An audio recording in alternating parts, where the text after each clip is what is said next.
One time we went to Cancun in the beginning and she got lost. Like not lost on the way down there, but we had no communication. So because we lived separate, she was in Texas, I was in Washington. We ended up in 2 different terminals with no way to communicate to each other. But we didn't know that. Right. Like we thought it was the same. So I'm waiting for it like baggage claim for like 2 hours, you know, and then she's like in another terminal, already been there for an hour and a half, like waiting. All right, you know, like. Yeah, I was like calling my mom, like, what do I do? It's been like 2 hours. Yeah, and then I went and like, I found the guy, there was like a shuttle to the resort or the hotel or whatever, and I found that shuttle and I said, hey, I need help finding my girlfriend at the time, like, and he went through the airport, ended up finding her or whatever, like, oh, she's over in this one, like, I spun up everybody at the airport. And then you called me from some random number, yeah, like that right, guy's cell number, phone. Yeah, and I was like, I don't know this number, but I'm gonna answer because it could be him. Yeah. It's like, where are you? I'm outside somewhere, just come outside and meet me, because you couldn't go in. Right. And there he was, sweating bullets because he thought he lost me in Mexico. But then we had a really good time. Yeah, it was fun, yep. And that was our first trip. Yep.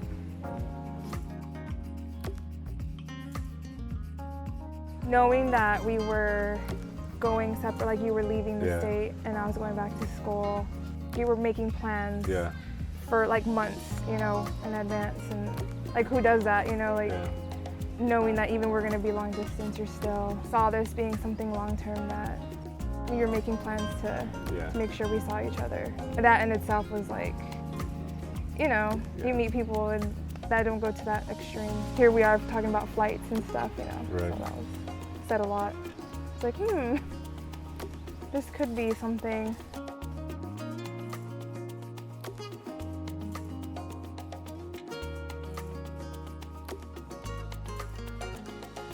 For me, it was a lot when we did, like, again, the long distance thing for, you know, a while. And then eventually it got to the point where it's like, all right, you know, we can't do this forever. I was pretty calm. Like, I had bought the ring maybe 3 months before that, and I had it, and it looked exactly how I wanted it to. I was actually supposed to run this race in Florida, and a bunch of them were getting canceled because of COVID. So I ended up deferring to this year and all this stuff and whatever. But I already had the time off, and so did she. So I'm like, well, let's still go. There had been a bunch of cities in the Southeast that she hadn't been to, so like, all right, we'll road trip down there. We went to Disney for a night and all this stuff. So this whole time I didn't know exactly when I was gonna do it. I was thinking like, oh, maybe like the fireworks at Disney, but I'm like, that's kind of cheesy. There's like a ton of people around, like 1 million people. I'm like, that's not the right time.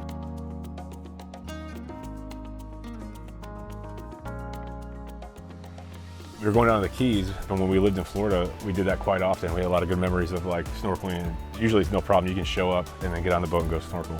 So I'm trying to find the night before, I should probably reserve this just in case. And then like everything was booked for like 2 weeks. And I'm like freaking out. And then I'm trying to find like any company that will take us out. Like I'm looking at some fly-by-night type snorkeling outfitters and all this other stuff. Yeah, whatever. And, meanwhile, I'm like, why is he stressing so much about snorkeling? Like we were going to Tampa after this. Like there's plenty of, I like looked up all these places in Tampa and I was like, I could book one right now and it's not a problem. But he was like, we need to find a place. Yeah. Okay, sure. So a lot of them were booked, and then others were already pre-canceling because there was high winds the next day.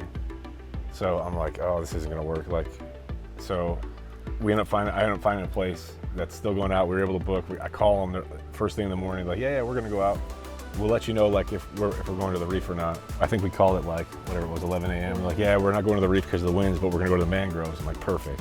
You know, like I don't care as long as we're in the water. Like at this point, I don't care where we're at. I gave her a colada ring. I gave her that years ago. It was like my first Christmas gift. Yeah. Before we left for the trip, I snuck it out of her jewelry drawer. I actually proposed with that ring because I didn't want to bring that one in the salt water and risk losing it and all this other stuff. So we go out. It's freezing. Like it's nice out. It's like maybe 70, you know, but the water is freezing. People are wearing wetsuits. This whole deal. So we get in. We snorkel at the first stop. We can never really get away from anybody. There's a bunch of people around, so I'm like, all right, this isn't it. We go to the second spot, and at this point, I'm only getting the water to do this. That's it, because I'm so cold. I'm like, yeah. I almost didn't get in either because I'm so I'm like, cold. no, you're gonna want to come in, yeah. So we get in, pull her away from everybody, and then I pretend like I found it like in the mangroves and stuff like that.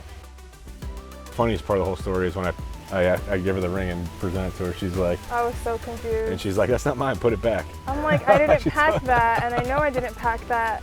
That's not mine, so just like put it back. And also I was like, how did you even see that? Because it's so much seagrass and dirt. Like, it wasn't really much to see, and I'm like, I don't know what you're... And the sediment kind of comes up as you're swimming through it, so I was just really confused, and he was like, this is yours, and I'm doing it now. I was like, wait, what? Right now? What is happening? I was so confused, and like, I have my snorkel mask, like trying to cry, but it's like plugged up in my nose, so like, I'm like, I can't breathe, and he was like, okay, let's go back to the boat. Take the mask out, and pull her back to the boat. I was like, I mean, the whole time, I'm not that type of person to like attention. So when we got back in the boat, I just had to pretend like nothing happened because there's other people on the boat and I didn't really want to make a scene. So when we get back to the marina, it was just us, and he actually had the ring and got on one knee, and it was really nice. Sunset right on the water. Do some things right. I guess. Yeah. She's like very independent, so I travel a lot for work. She may go 4 days, 5 days without hearing from me, and it's never an issue, you know what I mean? And we like to have fun together, obviously a lot, but then we also can do things separately with other people, and it's not like I always have to be together doing it, you know what I mean? That type of thing. We try to. It's just kind of like what it's become, not on purpose, you know, it's not like, I don't want to be around you. No, and it's just like, if all my friends that are now living all over the country and stuff, we want to get together one year, there's never an argument. It's like, yeah, you should go do that, you know, like that type of stuff. It's very, you know, a lot of freedom, I guess, you know.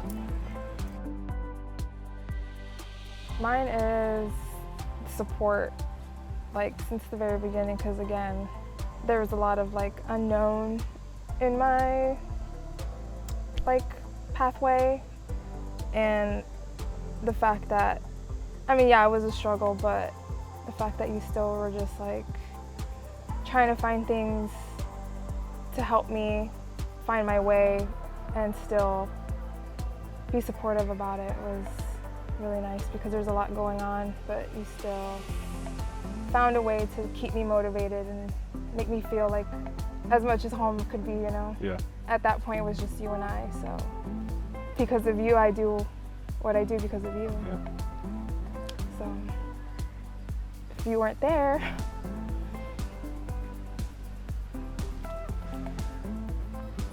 who knows where I'd be. So I'm grateful for you to that. Yeah, appreciate it. Yeah, I knew it was coming. Yeah. I knew it was coming. Yeah, I didn't. I was doing so well. Because we moved so much and been away from home, I think my hope is to be back in Texas with my family. Close to home. Yeah. Close to home. I think we're both pretty like career driven, and I think that that's going well for both of us. I mean, we've talked about kids, but I think we enjoy it just being us as well. Mm-hmm. I don't know, retire early and travel. Retire early and travel, yeah, exactly, and be happy, healthy. Yep. It's been a long time coming for everyone, so everyone's excited. Yeah. A lot of people traveling, like a lot, everyone. Yeah, everyone. And important thing to us is maximizing the time with our friends and family. So even like, we don't want to miss the cocktail hour with our friends and their family and everything like that, you know, and everything, so. I can only hope. What? You're not a real big crier. If I can make him cry, that would just be like, I mean, you know. top notch. We'll see.